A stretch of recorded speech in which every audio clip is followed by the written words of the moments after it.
profetisa y cantadora de Israel, hija de Arán y Jocabed, hermana mayor de Arán y de Moisés. Vivió en el periodo en el que los israelitas vivían en Egipto como esclavos y el faraón había decidido matar a todos los hombres que naciesen después de la fecha determinada. Habiendo estado embarazada, Jocabed dio a luz a Moisés y para protegerlo intentó esconderlo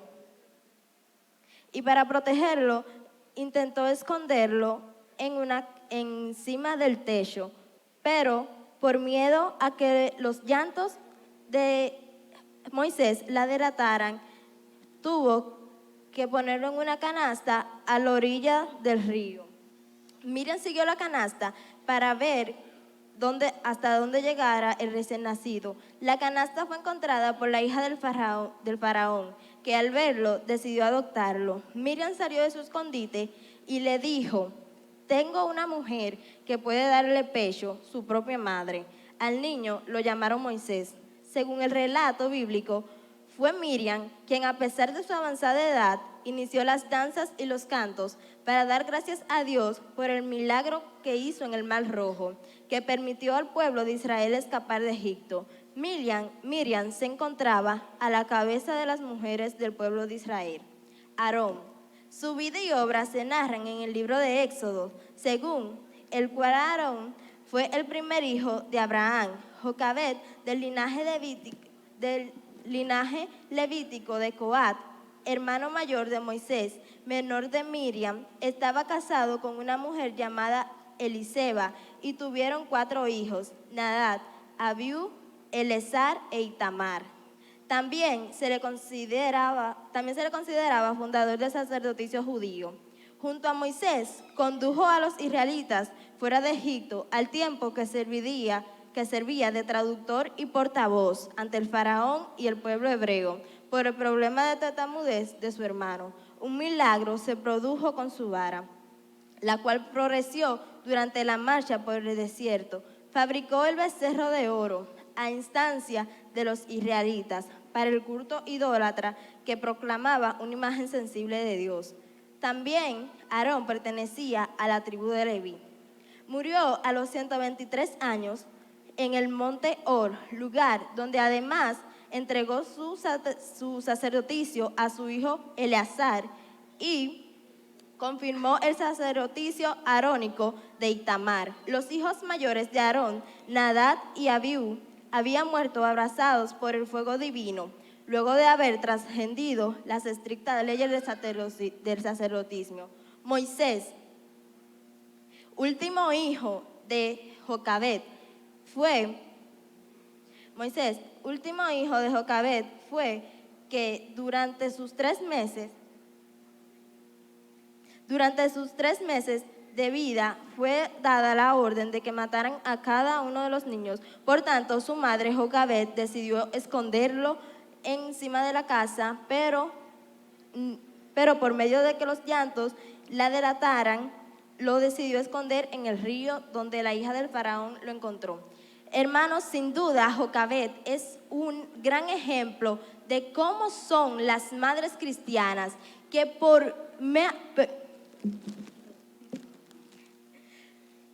Hermanos, sin duda Jocabed es un gran ejemplo de cómo son las madres cristianas que hacen cualquier cosa para que el llamado de Dios llegue a su hijo, que hacen cualquier cosa para que el Espíritu Santo trabaje en cada uno de ellos y la gloria de Dios pueda reflejarse a través de ellos. Muchísimas gracias y feliz día a todas las madres que desde mi corazón les deseo a cada madre que tenga un feliz día lleno de amor, paz, paciencia, felicidad y bondad, y que sean cada una madre perfecta creación de Dios.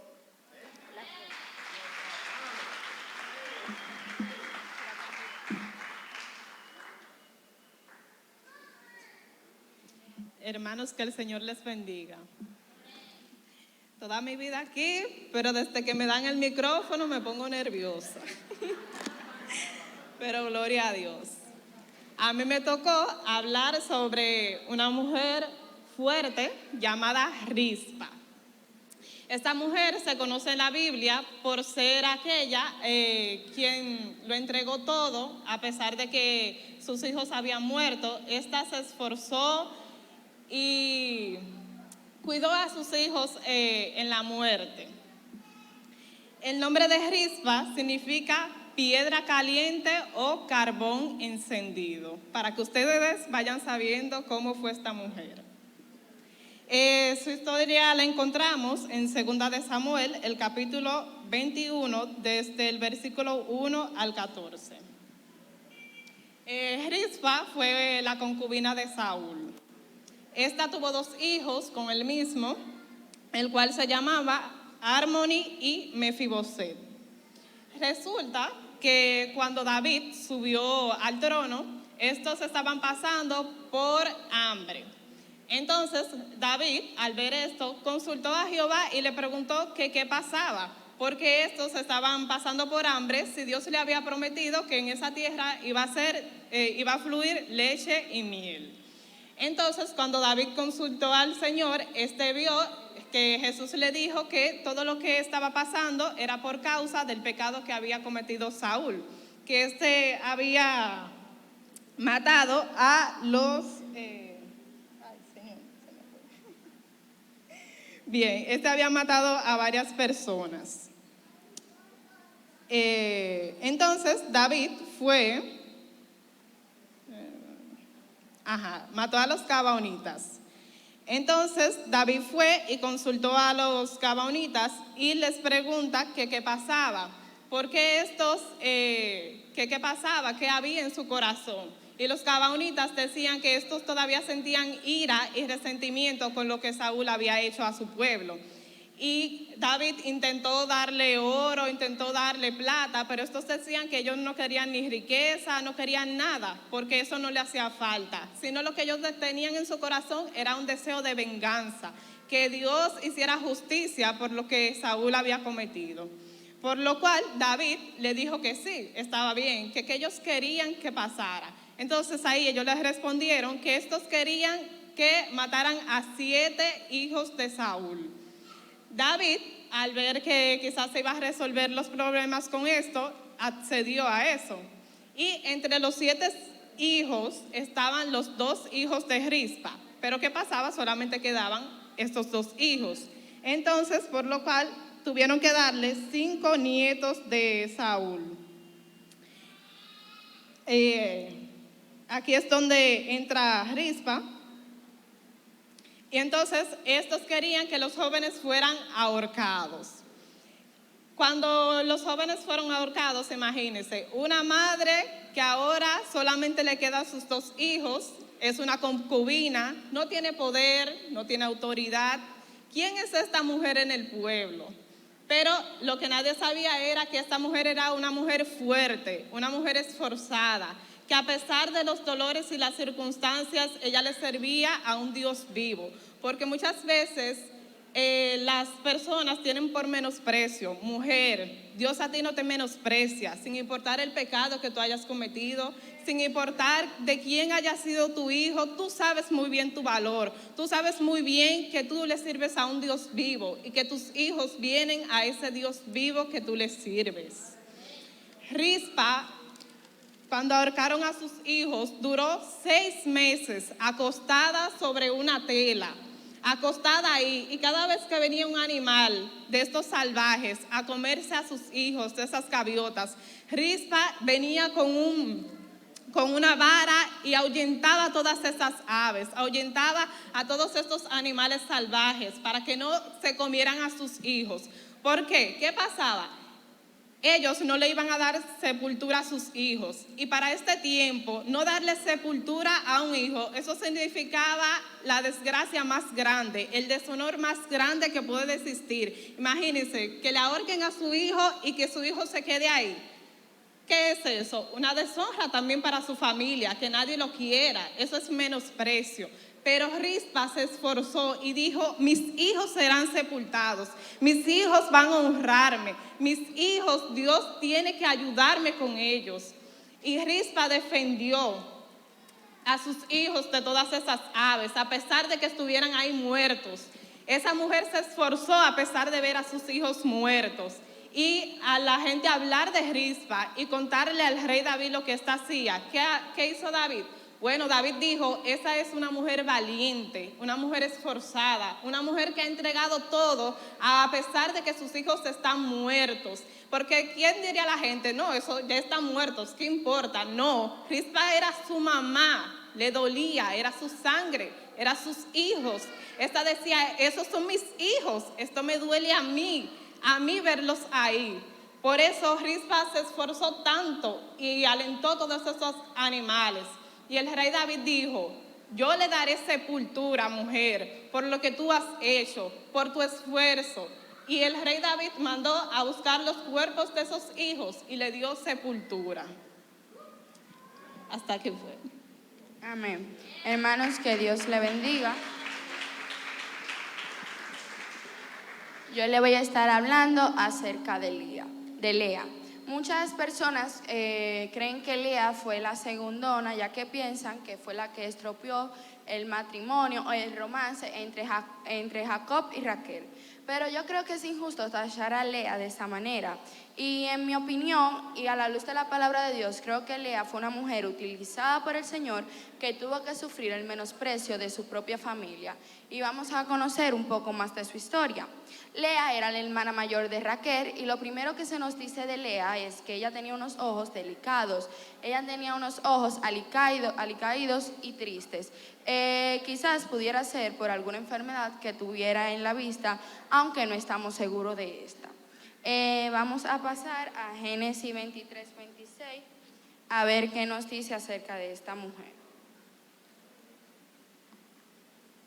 Bien, Génesis 29, 23 y dice, Génesis 29, 23 en adelante, y dice, entonces Labán junto a todos los varones, y sucedió que a la noche tomó a Lía su hija y se la trajo, y él se llegó a ella, y dio Labán su sierva Silpa a su hija Lea por criada. Venida la mañana, he aquí que era Lea, y Jacob dijo a Labán, ¿qué es esto que me has hecho? ¿No te has servido por Raquel? ¿Por qué? Pues me has engañado.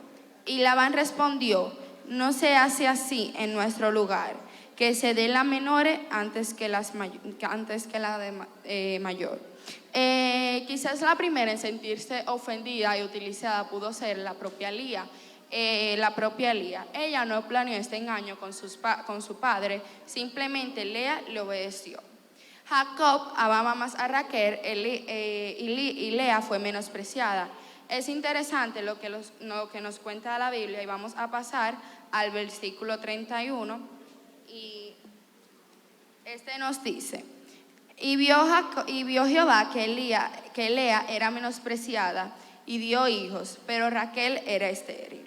Esta fue la manera en que Dios recompensó a Lea. Tendría que ser muy difícil tener a su hermana Raquel por rival y además saber que Jacob amaba más a Raquel que a Lea. Sin embargo, vemos cómo Lea fue aprendiendo de su propio contentamiento. En los hombres de sus hijos miramos la relación tan íntima y el proceso en el que ella finalmente descansaba en el Señor. Vamos a pasar ahora a Génesis capítulo 29, versículo 31 hasta el 35. Y este nos dice, y vio Jehová que Lea era menospreciada y le dio hijo, pero Raquel era estéril. Y concebió Lea y dio a luz un hijo y le llamó por nombre Rubén. Este significa, vean, un hijo. Porque dijo, ha mirado Jehová mi aflicción, ahora por tanto me amará mi marido. Concibió otra vez y dio a luz un hijo y dijo, por cuanto yo Jehová, que yo era menospreciada, me ha dado también a este, y le llamó su nombre Simeón, significa el que oye. Y concibió otra vez y dio a luz a un hijo y dijo, ahora esta vez se unirá mi marido conmigo, porque le he dado a luz a 3 hijos. Por tanto, llamó su nombre Leví. que significa apegado. Y dice, a Jehová, y concibió otra vez y dio a luz un hijo y dijo, esta vez alabaré a Jehová. Por esto llamó su nombre Judá y dejó de dar a luz. Judá significa alabado. Por su parte, Raquel tuvo envidia de Lea porque le daba hijos a Jacob y ella no podía concebirle hijo. Así que le dio a Jacob su criada Bilha, y a través de ella tuvo 2 hijos. Después Lea le dio a su criada Silpa a Jacob y concibió 2 hijos más. Vamos a ver qué nos dice Génesis 30 del versículo 17 al 21.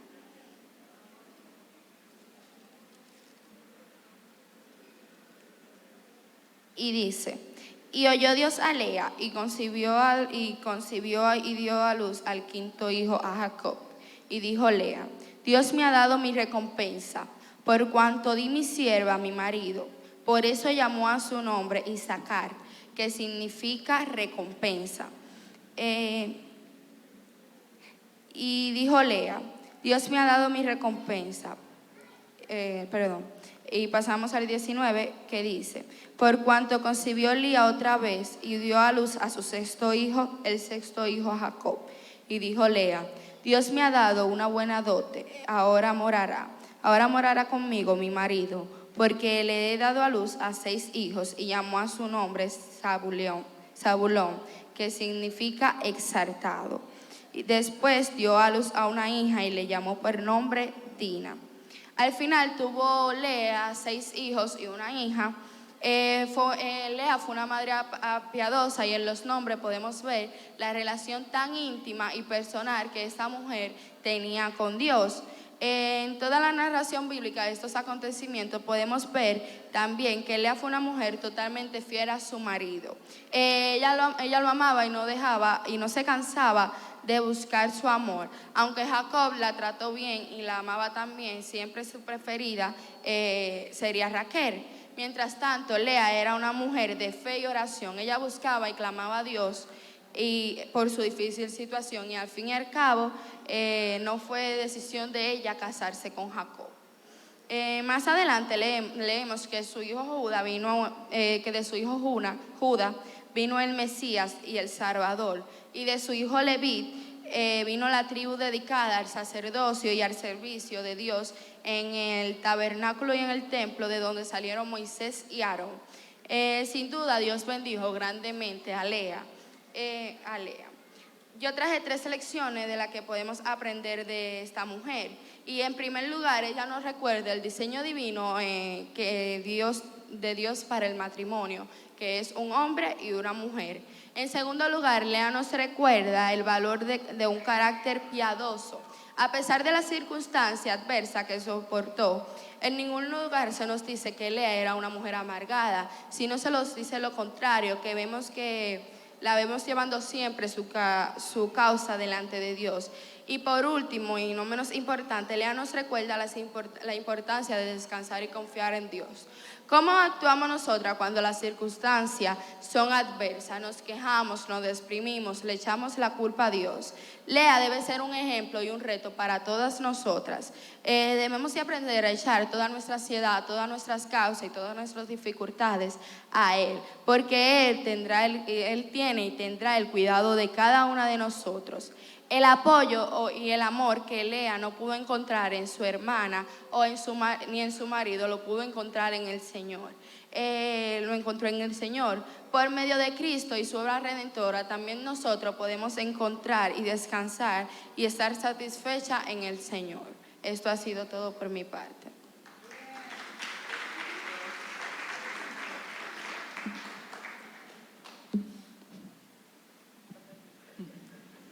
Hola, hoy les voy a hablar sobre Elizabeth, la madre de Juan el Bautista. Elizabeth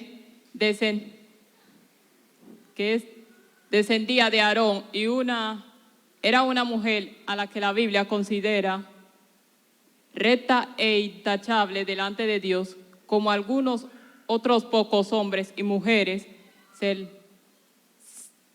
se la alabó por guardar los mandamientos y reglas del Señor al pie de la letra. Fue la primera persona en reconocer a Jesús como Señor. Eso se encuentra aquí en Lucas capítulo 1 del versículo 5 en adelante, que dice: hubo en los días de Herodes, rey de Judá, un sacerdote llamado Zacarías, de la clase de Abías. Su mujer era de las hijas de Aarón y se llamaba Elizabeth. Ambos eran justos delante de Dios y andaban irreprensibles en todo mandamiento y ordenanzas del Señor, pero no tenían hijo porque Elizabeth era estéril y ambos eran ya de edad avanzada. Aconteció que ejerciendo Zacarías el sacerdote delante de Dios según el orden de su clase, conforme a la costumbre del sacerdote, le tocó en suerte ofrecer el incienso entrando al santuario del Señor, y toda multitud del pueblo estaba afuera orando a la hora del incienso, y se le apareció un ángel del Señor puesto en pie a la derecha del altar del incienso.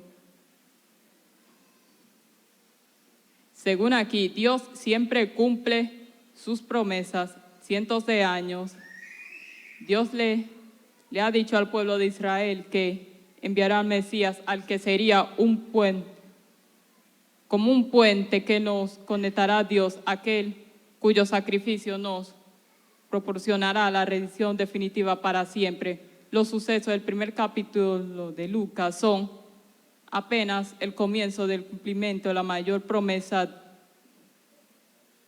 que Dios le había hecho a su pueblo junto con María. Podemos decir: mi alma glorificará al Señor y mi espíritu se regocijará en Dios mi Salvador.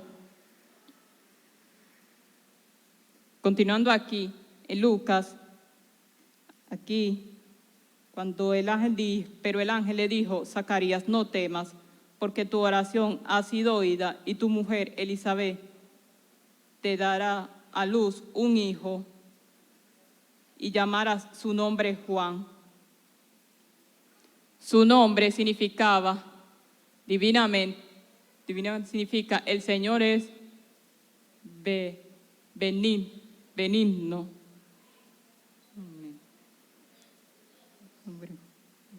Y tendrás un gozo y alegría, muchos se regocijarán de su nacimiento.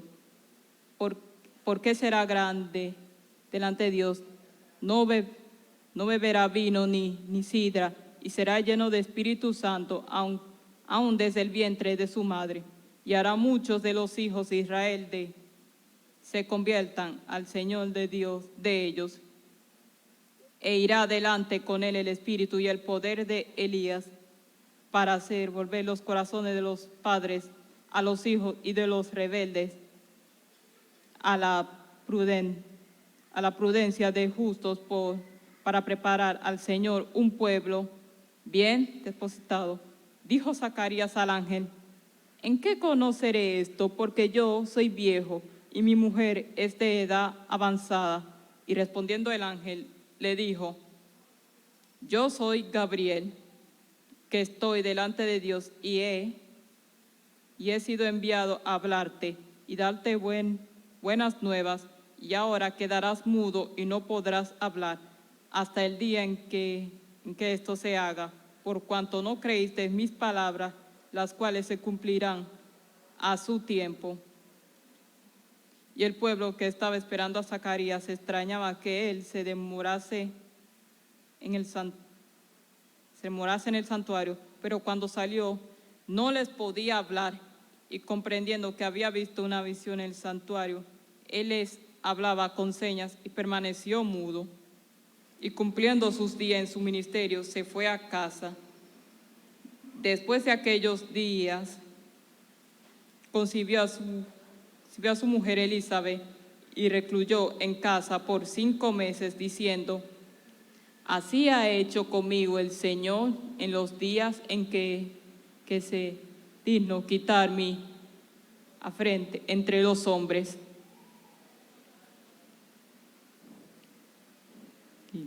Cuando la vida da giros inesperados para nosotras, seremos dudosos Zacarías o una fiel Elizabeth. Confiar en Dios requiere mucha fe cuando nuestras vidas de repente se vuelven del revés. Tenemos dos opciones. Podemos simplemente permitir que Dios controle cualquier cosa que suceda, o podemos pasar tiempo preocupándonos por el futuro. Ya que no podemos cambiar el futuro, de todos modos Dios tiene todo bajo control. Podemos seguir el ejemplo de Elizabeth, también nosotras. Podemos descubrir que Dios nos ha dado bendiciones inesperadas.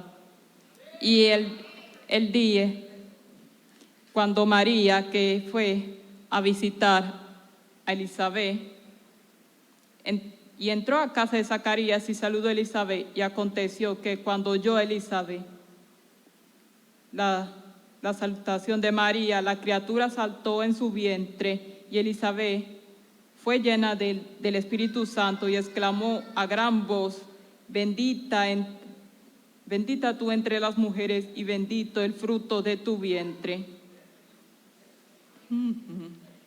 Dale gracias a Dios porque Él es el creador que le da la forma a cada niño en el vientre, y por el don de los hijos. Confiésele cualquier tendencia a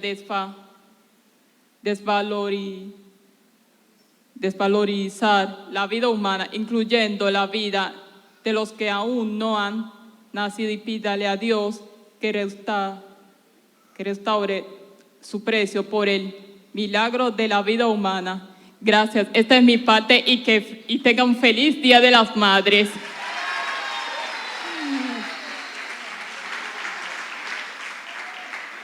Hermanos, que Dios le bendiga. En esta mañana a mí me toca hablar acerca de una madre que pasa de la amargura a la esperanza. Y esta es la historia de Noemí. El relato de la vida de Noemí se encuentra en el libro de Ruth, el cual es narrado en los tiempos de los jueces, un tiempo de desintegración total del pueblo de Dios. A causa de sus pecados, Dios había mandado una hambre a la tierra de Canaán. Debido a eso, en Belén, Elimelech, quien era el esposo de Noemí, decide partir hacia Moab junto a su esposa Noemí y sus hijos, ya que en Moab había suficientes alimentos, pero era un país pagano. Elimelech hubiera podido esperar en Dios, como hicieron muchos, pero él prefirió moverse, y al moverse no hizo la voluntad de Dios. Debido a eso, vemos que más adelante Noemí queda viuda.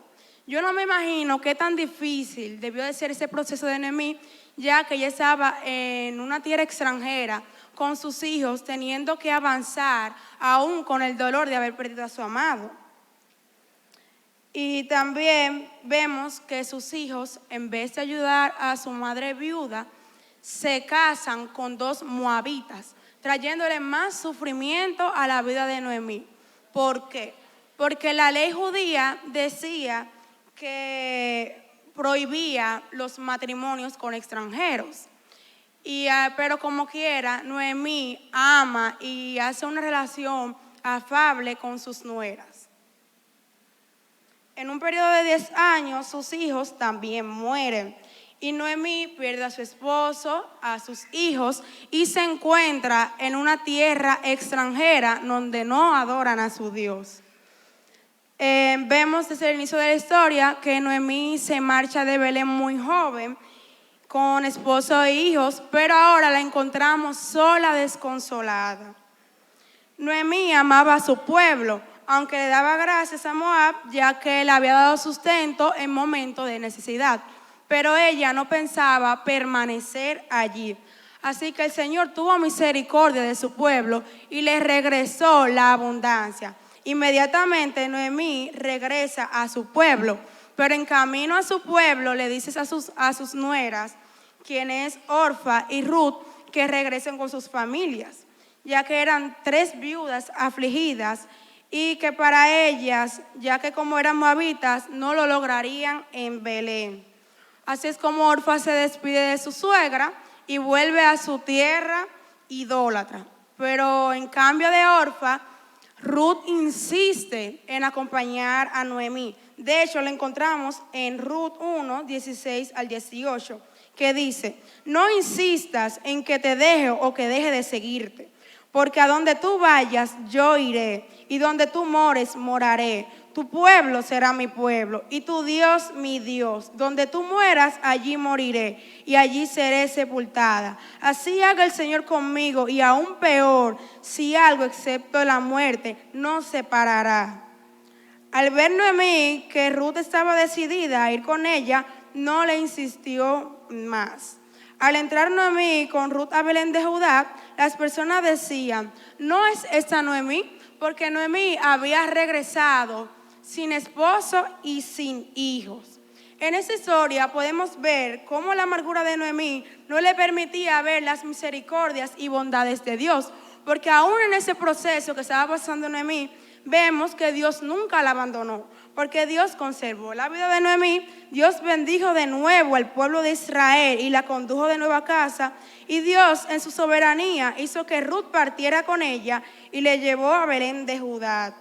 La vida de Noemí nos enseña cómo los planes de Dios van más allá que nosotros mismos, y cómo a pesar de las circunstancias difíciles a nuestro alrededor, Él no nos abandona y se queda con nosotros. Dios tenía un plan mucho mayor para la vida de Noemí, ya que Noemí tuvo el privilegio de ser la abuela de Obed, padre de Isaí y padre de David, quien es la genealogía de Cristo, aquel que vendría a redimirnos de hoy y para siempre. Madres que se encuentran en este lugar, que la vida de Noemí nos enseñe a descansar en la soberanía de Dios y a recordar que Él obra de manera que no comprendemos en medio del sufrimiento. Pero hay esperanza, ya que todo lo que Él hace es bueno y todo lo que Él permite es necesario. Que Dios le bendiga y feliz día.